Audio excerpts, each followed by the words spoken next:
بسم اللہ الرحمن الرحیم۔ شروع کرتا ہوں اللہ کے پاک نام سے جو بہت بڑا مہربان نہایت رحم والا ہے۔ دوستوں، بہنوں، بھائیوں اور بزرگوں، تاریخ اسلام کی یہ 42ویں قسط ہے۔ گرناطہ کی شکست کا یہ تیسرا حصہ ہے، اس کو ہم پیش کر رہے ہیں۔ جب اندلس کی دولت ختم ہو گئی تو مغرب کے امیر مالیات کی اصولی کے لیے اٹلی کی شہری سلطنتوں کے ساتھ تجارت کرنے کی جانب راغب ہوئے۔ الحدث نے جنیوا کے ساتھ تجارتی مہارات کا ایک معاہدہ کیا۔ سن 1236 میں حفصیوں نے وینس اور جنیوا کے ساتھ معاہدہ کیا۔ 1265 میں حفصی حکمران المختصر نے فرانس اور سسیلی کو خصوصی مرحات سے نوازا۔ بدقسمتی کی بات یہ ہوئی کہ یہ تجارت جہاں ساحل پر بسنے والے چند بیپاریوں کے لیے خوشحالی کا پیغام تو لے آئی، لیکن اس سے سلطنت کے امیروں کے اقتدار کو کمی بھی آئی، کیونکہ اب انہیں مالیات کے لیے ان بیپاریوں پر انحصار کرنا پڑ رہا تھا۔ جنیوا کی بیپاری اکثر جاسوسوں کا رول ادا کیا کرتے تھے۔ وہ اپنے ساتھی اسپینیوں کو خفیہ سیاسی، فوجی اور سماجی معلومات اکٹھا کر کے پہنچایا کرتے تھے۔ ان معلومات سے صلیبیوں کو بہت بڑا فائدہ ہو رہا تھا۔ صحرا کے اس پار جنوب میں سوڈان تک جانے والی تجارتی شاہراہیں ابھی تک بحال تھیں، لیکن یہ شاہراہیں مغرب کی جانب سجلماسا سے ہو کر گزرنے لگیں۔ علاوہ اس کے کہ ایک اور مرکزی شاہراہ غات اور خیروان سے بھی ہو کر جاتی تھی۔ تجارتی قافلہ اسی راہ سے گزرتے جو کہ پرامن ہوتی اور اسے اپنا لیتے۔ گہرے کالے بادلوں میں روشنی کی جھلک بھی دکھلائی دیتی تھی۔ مغرب میں سیاست کے الگ الگ محور قائم ہو گئے۔ سیاست مختلف خانوں میں بٹ گئی، تو اس کا نتیجہ یہ نکلا کہ ایک دوسرے سے مقابلہ کرنے والے امیروں کی یہ چھوٹی چھوٹی سلطنتیں دانشوروں اور فنکاروں کی عارضی جنت بن گئی۔ یوں دکھائی دیتا تھا کہ 1250 سے لے کر 1350 تک کلچر اور ثقافت تک ترقی کرتی رہی، لیکن دراصل یہ تہذیب اندلس کی ہی زمین مند تھی۔ ثقافت کی جڑوں کا اپنی ہی زمین میں پھیلنا ضرور ہے، اس کے ذریعے تہذیب کی نشو و نما ہوتی ہے۔ مستعار لیا ہوا تمدن ایک ایسے درخت کی مانند ہوتا ہے جس کی جڑیں نہیں ہوتی اور ہوا کے ایک ہی جھونکا اس کو اکھاڑ پھینک دیتا ہے۔ جب اندلس ہاتھ سے نکل گیا تو اس کے ساتھ ہی شمالی افریقہ کی ثقافت اور تمدن کو بھی خاتمہ ہو گیا تھا۔ علاوہ اس کے اسپینی مہاجروں کے اثرات بسا اوقات مثبت نہیں تھے۔ شمالی افریقہ کی بنسبت اندلس کے لوگوں کی طرز فکر مذہبی تعصبات سے بلند تھی۔ شاید یہ ان کے مختلف مذاہب کے میل جول سے تعمیر ہونے والے تمدن کا نتیجہ تھا، جس میں مسلمان، عیسائی اور یہودی سب مل کر جل کر حصہ لیتے تھے۔ اندلس کا یہ مہاجر سیاست کو مذہب سے الگ چیز سمجھنے لگے تھے۔ وہ اکثر میرنی، مراکشی اور حفصی درباروں میں جھگڑے کرنے سے بھی باز نہیں آتے تھے اور اپنی بقا کے لیے شمالی افریقہ کے ان درباریوں کو اور طاقتور بنو بلال قبیلے کو آپس میں ٹکرایا کرتے تھے۔ حکمرانی کے جواز کا نہ ہونا مغرب کے منتشر ہوئے اور اندلس کے عہد سے چلے جانے کا اہم ترین سبب تھا۔ حضرت عثمان رضی اللہ تعالیٰ عنہ اور حضرت علی رضی اللہ تعالیٰ عنہ کی شہادت کے بعد سے اسلامی تاریخ کا مرکزی مسئلہ یہی جواز تھا۔ ایک حکمران اور طرز حکومت کو اگر جائز ہونے کا سند مل جاتی تو اسے عوام کی پرجوش حمایت حاصل ہوتی۔ تہذیب کی تعمیر کے لیے ایسی حمایت بہت ہی ضروری ہے۔ اس کے برخلاف جب حکومت ناجائز ٹھہرتی ہے تو اسے ہمیشہ للکارا جاتا ہے اور ایسی حکومت ہمیشہ طاقت کے سہارے ہی بقا پاتی ہے۔ شیعہ، فاطمی، سنی، مرابطون، معتزلی اور المدس اس بات سے اچھی طرح واقف تھے۔ ان میں سے ہر ایک شاہی سلسلے نے اپنی اپیل کو مذہبی اصلاح میں رنگ کر اسلام کے دائرہ کار کے اندر اسے جائز قرار دینے کی کوشش کی۔ اس طرح فاطمی اپنے نسب کو حضرت علی بن ابی طالب رضی اللہ تعالیٰ سے ملاتے تھے۔ مرابطون کا ایک دعویٰ تھا کہ ان کی تاریخ فاطمی جبر کے خلاف سنی اصولوں کے تجدید کے لیے ہے، اور خارجی اور محدث کا دعویٰ تھا کہ ان کا اصلاحات اقلیت پسند ہے اور حکومت کے بنیادی دلیل اور عوامی رائے پر ہونی چاہیے۔ مغرب میں مرکزی حکومت کے ختم ہونے جانے سے سیاسی وراثت کا مسئلہ کافی اہمیت اختیار کر گیا۔ حکمراں اپنے حکومت کی مذہبی حیثیت سے جائز قرار دینے میں ناکام رہے۔ ان سے پہلے فاطمی مرابطون اور المدس بھی اس طرح ناکام رہے تھے۔ آہستہ آہستہ سیاست مذہب سے دور ہوتی چلی گئی۔ مذہبی اصولوں سے سیاست کا جدا ہونا ہی اندلس کی شکست کا اہم ترین سبب تھا۔ سلاطین کے دربار خوشامدیوں کے اڈے بن گئے تھے۔ جب کبھی کوئی امیر معمولی سا مارکا جیت لیتا یا چھوٹی سی یادگار تعمیر کر لیتا تو مورخ اور شعرا ان امیروں کی شان میں سید کے دریا بہا دیتے۔ مغرب میں آفاقی اسلامی قوم کی تعمیر کا خواب اب چکنا چور ہو چکا تھا، اور وہ دن نہیں رہے کہ ایسے خواب دیکھے جا سکتے۔ اللہ جد و جہد کا سرچشمہ بلند تر خیالات پر تصورات ہی ہوتے ہیں۔ وہ مضبوط ایمان ہی ہے کہ عظیم تصورات کو قوت نما بخشتا ہے، جسے قربانی کی روح بیدار ہو جاتی ہے۔ جد و جہد کی عظمت جاگ اٹھتی ہے۔ فرد کی انا کو ماورائی قوت کے تابع کرنے والے تصور کے بغیر عظیم مشترکہ کامیابیوں ممکن ہوتی ہیں۔ ایک ادارے اور ادارک تصور کے بغیر عوام کے ہجوم جنگل کی آگ کی طرح ہوتے ہیں، جو ان کی راہ میں آنے والی ہر چیز کو جلا کر خاک کر دیتی ہے۔ لیکن جب وہ ایک باہمی نظریہ سے بن جاتے ہیں تو ایک ایسی طاقتور لیزر شعاع کی طرح ہو جاتے ہیں جو تاریخ کی پرشکوہ عمارت پر اپنا فرمان ہمیشہ ہمیشہ کے لیے ثبت کر دیتی ہے۔ اعلیٰ اور تصورات ہی وہ سریش اور وہ سمردہ طاقت اور قوت ہیں جو کہ عوام کو متحد رکھتے ہیں۔ یہ اقتدار ایک اعلیٰ تہذیب کی بنیاد اور تاسیس ہوتے ہیں۔ اسلام کی کوکھ میں توحید کا تصور چھپا ہوا ہے جو فرد کو اپنی انا سے رہائی دلاتا ہے۔ اسے ایک افادیت کی نمونہ بخشا ہے۔ توحید خدا پرست تہذیب کو جنم دیتا ہے، جہاں تمدن، فنون لطیفہ، سیاسی آمرانیت، سب کچھ اللہ تعالیٰ کی جانب مکمل رغبت سے پورے طور سے اسے لو لگانے اسے پھوٹتی ہے۔ جب مسلمان تاریخ اسلام توحید کے مرکز سے دور ہو گئے تو تاریخ پر اپنا کوئی نقش چھوڑنے کے قابل نہ رہے۔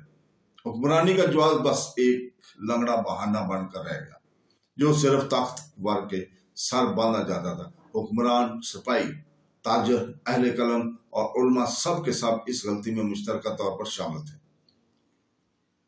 مغرب کے مذہبی علماء، خطیب سب مذہب سے دور سیاست کے اس دھارے میں بہہ چلے جو کوئی بھی اقتدار کا حامل ہوتا، بس اس کا نام جمعہ کے خطبات میں لیا جاتا۔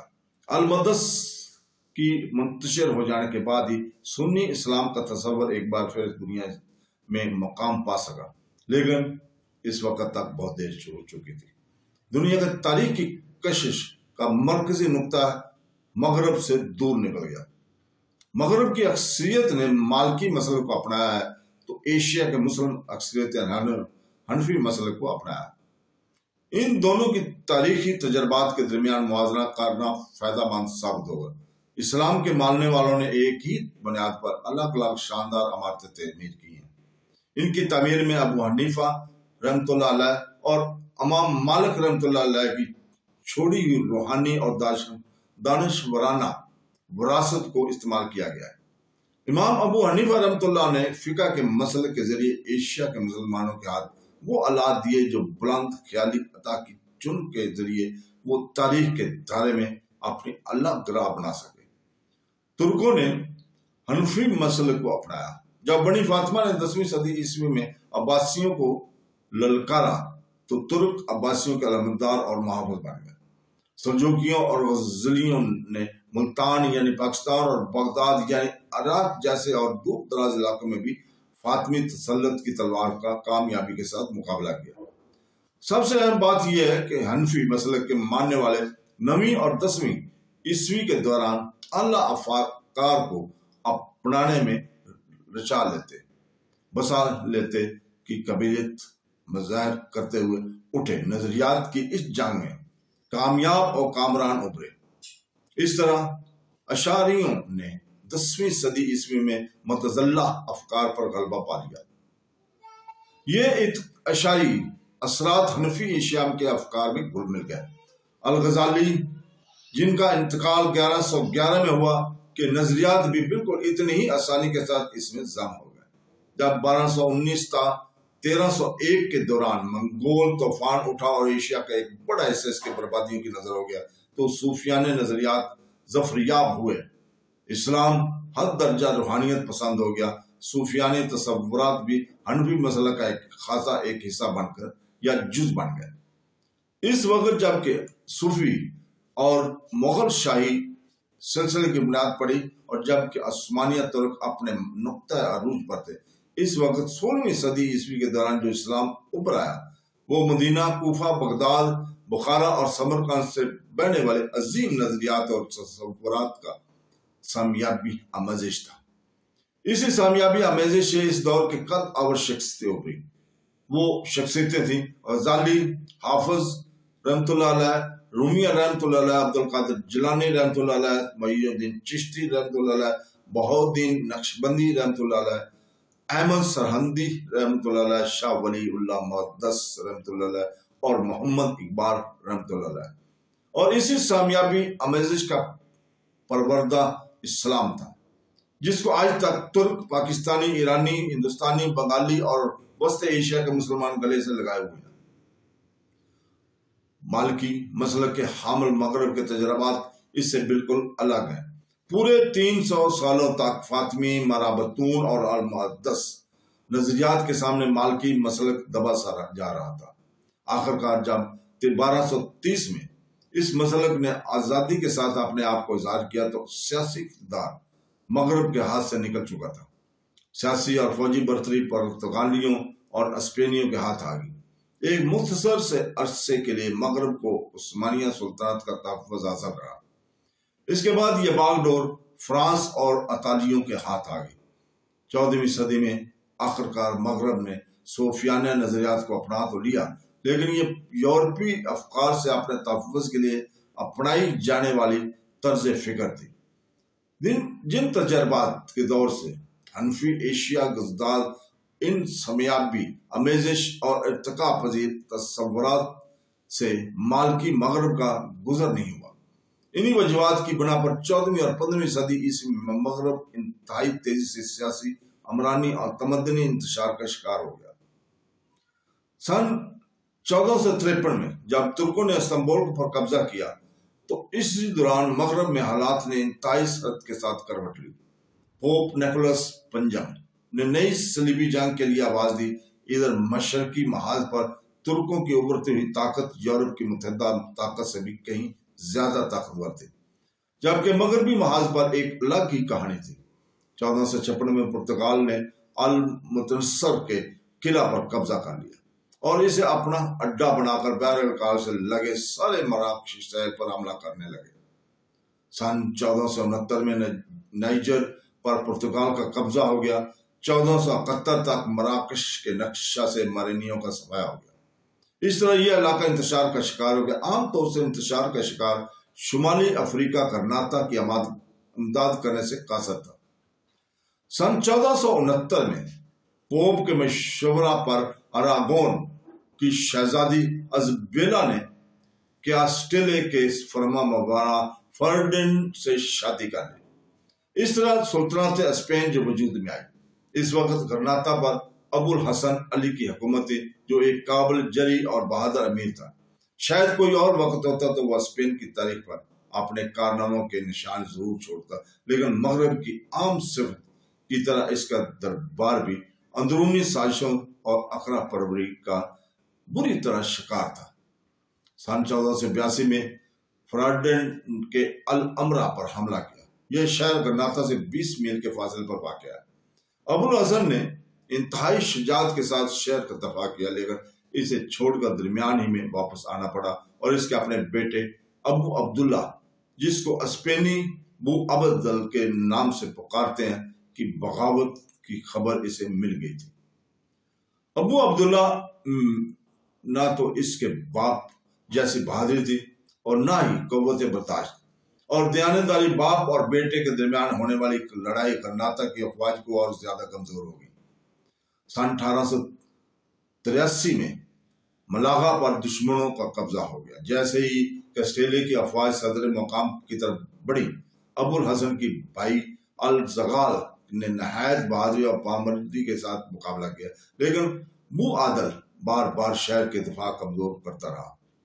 سن 1483 میں صفر شہر بھی ہاتھ سے نکل گیا۔ فراڈینڈ قرطبہ واپس آیا، آخری حملے کے لیے 80,000 افراد پر مشتمل فوج تیار کی۔ سن 1490 میں وہ پھر پلٹ کر اپنے میزبانوں کے ساتھ چڑھ دوڑا۔ محاصرہ کے لیے سناتفے یعنی مقدس شہر کی تعمیر کی، اس طرح غرناطہ اور بیرونی دنیا کے تمام رابطوں کو منقطع کر دیا۔ اب جو بھی مزاحمت تھی وہ بالکل مایوسانہ تھی۔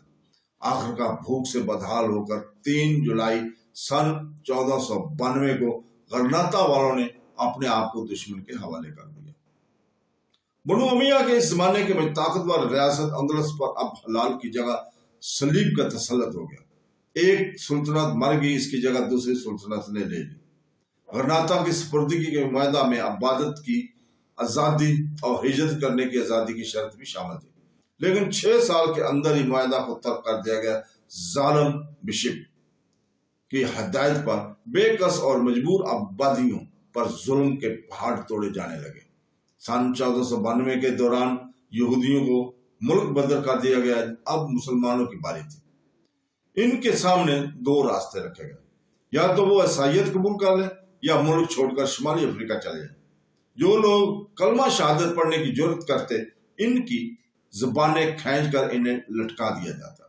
مسلمانوں کے گھرانوں کو پانی کی سربراہی بند کر دی جاتی تاکہ وہ نماز سے پہلے وضو نہ کر سکیں۔ مسلمان بچوں کو زبردستی کیتھولک اسکولوں میں داخل کر دیا گیا۔ مسلمانوں کی عورتوں کو غلاموں کی حیثیت سے یورپ کے بازاروں میں کھلے عام بیچا گیا۔ اس ظلم سے تنگ آ کر غرناطہ کے مسلمانوں نے مرتا کیا نہ کرتا کی مصداق آخر تک جنگ کی ٹھان لی۔ بغاوتوں کا ایک سلسلہ شروع ہو گیا۔